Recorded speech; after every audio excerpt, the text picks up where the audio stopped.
שלום, המשך העיסוק בפרק 5 של ספר ברית שלום, העוסק בהלכות שפיכות דמים, ועסקנו בפעם שעברה בעקרונות יסוד, וכאן עוד פעם עיקרון יסוד, הסעיף השלישי, חייו של האדם ניתנו לו מאת השם, ואינם ברשותו לבטלם. כלומר, מי נתן לי את החיים?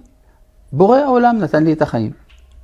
לכן, הנוטל חייו של אדם או שלו עצמו עובר על מצוות הבורא. כלומר, אסור ליטול חייו של אדם זולתו או אפילו את חיי עצמו. אדם לא יכול להגיד, אני חופשי לחיות או שלא לחיות, החיים שלך אינם שלך.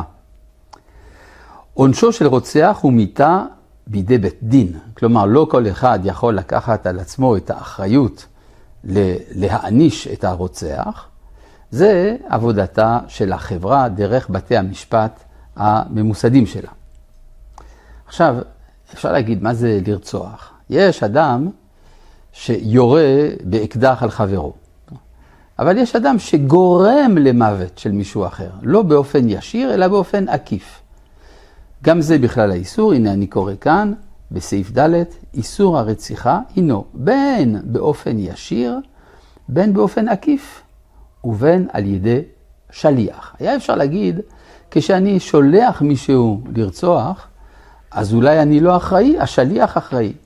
אז זה לא כך, למרות שוודאי שהשליח יענש, אבל גם המשלח עושה דבר חמור, והוא נחשב גם כן כרוצח. אף על פי שחיוב המיתה בבית דין אינו אלא באופן שהמוות נגרם באופן ישיר. כן, ברור, אם אנחנו רוצים לחייב מיתה את הרוצח, זה יכול להיות רק על מי שרצח באופן ישיר. מכל מקום, הרוצח באופן עקיף, רוצח הוא ודינו מסור לשמיים.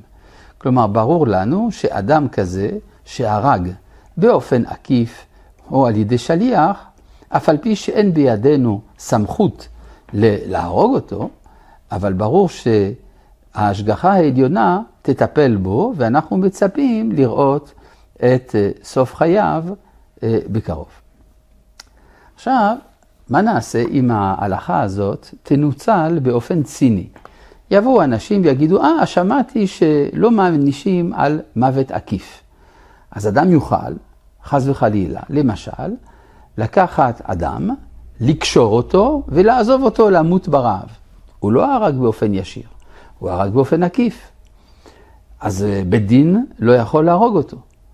אבל אם הדבר הזה יתחיל להיות, הייתי אומר, נורמה, אפשר לומר אופנה של הרוצחים, אז המדינה יכולה להוציא אל הפועל גזר דין מוות, גם בניגוד לחיוב ההלכתי המוגבל, המצומצם.